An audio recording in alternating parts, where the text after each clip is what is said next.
Welcome to the Landlord to Landlord video training series. In this segment, we're going to learn how to process a potential residence application for non-site inspected members.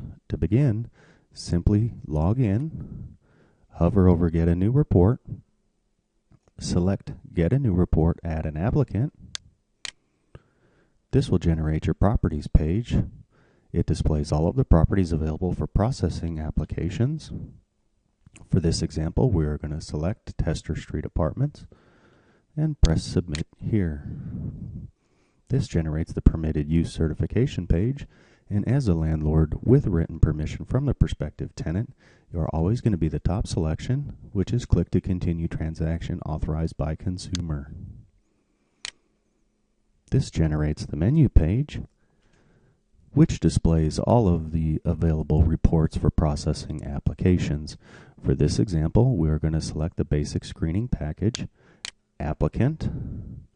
If you had a co-applicant, you would simply add another check, and as shown, you would process both the applicant and co-applicant all at once. For this example, we're going to select applicant only.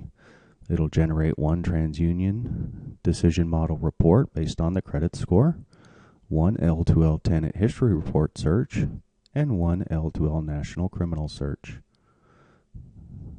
We'll scroll down to the bottom of the page, select Submit Order. This generates the applicant information page, and now we'll begin adding the required applicant information, beginning with the last name, first name. You can add the middle initial. It is not required, but if they gave you one, it's a good idea to enter it. Also, the generation code to help you get the proper credit report, whether it was junior, senior, first, second, etc. You would want to add that there. On to the social security number and the birth date and a current phone number,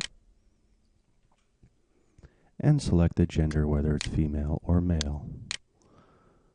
Alright, now you would enter your co-applicant information if applicable, and we'll hop down here to the current address information. We begin with the house number only.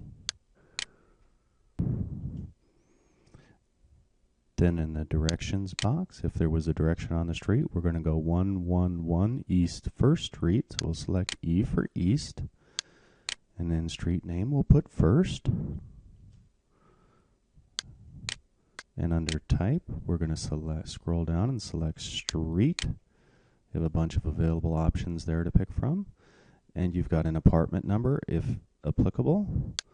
And we'll enter the city. Select our state. And the appropriate zip code. County is not required. Previous address information is not required, but is also helpful in gathering a correct credit report. Anything below the two blue lines, the landlord information and employment information, is optional. It is recorded in the database and saved with the applicant's information, but is not required to process reports. Once you're satisfied with the information you've entered and it's all correct, simply press Submit. Be careful, press the button only once because this is your actual order.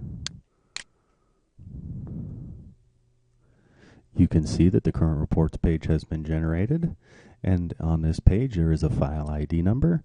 Please make note of this number as it's important for the quick search feature, as well as gaining technical support from Landlord to Landlord on this particular file. You see the date and timestamp that the application was processed, whether it was an applicant or co-applicant, and the package or individual reports that were requested. For information on viewing individual reports, please see the training segment on View Reports.